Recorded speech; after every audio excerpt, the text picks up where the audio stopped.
Bapak, Ibu, Saudara yang terkasih, jemaat Tuhan, kembali kita akan mendengarkan renungan harian yang dilayani oleh HKBP Distrik 29 Deserdang. Sebelum itu, marilah kita berdoa di dalam hati kita. Kita berdoa. Kasih karunia dan damai sejahtera dari Allah Bapa kita dan dari anaknya Tuhan Yesus Kristus dan dari Roh Kudus, itulah yang menyertai hati dan pikiranmu sekalian. Amin. Firman Tuhan yang menjadi renungan harian di pagi hari ini sesuai dengan almanak gereja kita, tertulis dalam kitab 1 Korintus pasal yang ke-15 ayat 22. Demikian firman Tuhan. Karena sama seperti semua orang mati dalam persekutuan dengan Adam, demikian pula semua orang akan dihidupkan kembali dalam persekutuan dengan Kristus.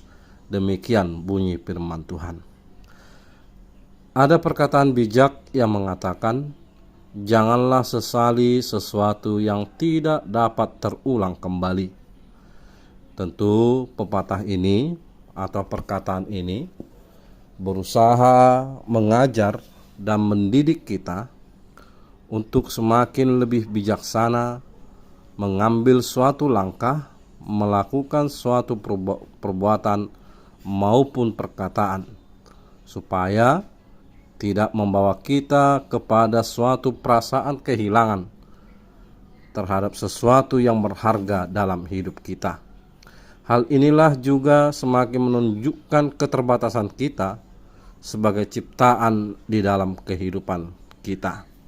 Saudara yang terkasih, kita manusia tentu berbeda sekali dengan Tuhan Allah pencipta kita. Oleh karena ketidakterbatasannya, Dia dapat mengatur dan menguasai segalanya termasuk waktu. Apabila Allah berkehendak, Dia pasti dapat mengulangi kembali waktu maupun peristiwa yang lalu, khususnya dalam firman Tuhan saat ini. Namun kehendaknya itu bukanlah seperti kehendak kita yang penuh dengan hayalan imajinasi semu. Seandainya Tuhan Allah berkehendak untuk mengulangi kembali masa Adam pada awalnya dengan perbaikan seperlunya, yaitu di mana Allah tidak membiarkan Adam dan Hawa terjebak dengan tipu daya iblis dalam rupa ular itu, pasti maut atau kematian tidak akan pernah kita alami, dan pastinya juga hubungan kita dengan Allah akan baik-baik saja.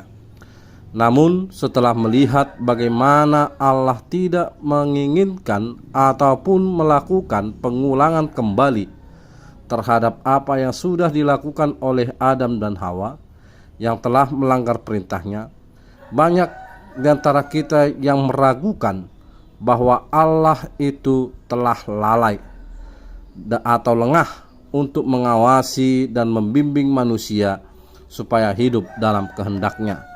Bahkan bisa kita anggap bahwa Allah tidaklah benar menguasai dan mengatur segalanya. Namun yang perlu kita ketahui, mengapa Allah membiarkan semua peristiwa itu berjalan hingga saat ini adalah supaya kita mengenal dan memahami apa saja yang menjadi kehendaknya maupun bukan kehendaknya, serta segala konsekuensinya. Hal yang patut kita syukuri ialah bahwasannya ketidakpatuhan, ketidaksetiaan maupun keegoisan diri manusia setelah masa Adam di hadapan Allah tidaklah serta-merta dibiarkan Allah. Allah justru menyediakan pemulihan dan pembaharuan kepada manusia berdosa ciptaannya melalui Tuhan Yesus Kristus, agar kita memperoleh keselamatan dan hidup kekal yang sangat begitu berharga sekali. Seandainya Allah berkehendak untuk tidak menyatakan karunia pengampunan dan keselamatannya di tengah-tengah kita manusia berdosa ciptaannya, tentu sekali kita akan menerima murkanya yang begitu amat dahsyat.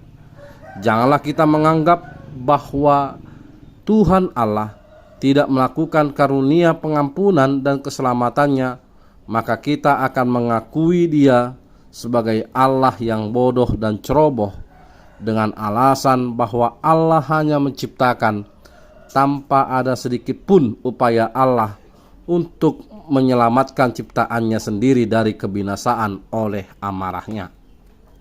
Bapak, Ibu, Saudara yang terkasih, Kristus Yesus Tuhan kita adalah jawaban dari segala ketidakterbatasan kita untuk meraih, memperoleh, dan memiliki pengampunan dan keselamatan dari Allah. Meskipun oleh karena Adam pertama yang diciptakan Allah memberikan maut atau kematian kepada kita umatnya manusia, namun Allah tidak akan membiarkan umatnya lenyap dan binasa oleh jerat tipu daya si iblis. Kita akan memahami dan mengimani bahwa Kristus adalah lambang dari penebusan yang diperankan dan dikerjakan oleh Allah itu sendiri, supaya kita memiliki kesempatan kedua untuk memperbaharui keadaan dan integritas kita di hadapan Allah yang dikehendakinya. Amin. Mari kita berdoa.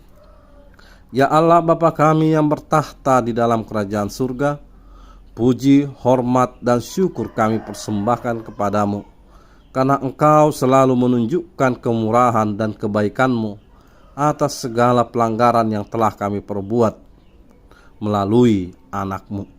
Tuntun dan teguhkanlah kami mengimani anak-Mu dalam hidup kami, supaya kelak Engkau melayakkan kami menerima karunia hidup kekal daripada-Mu. Amin.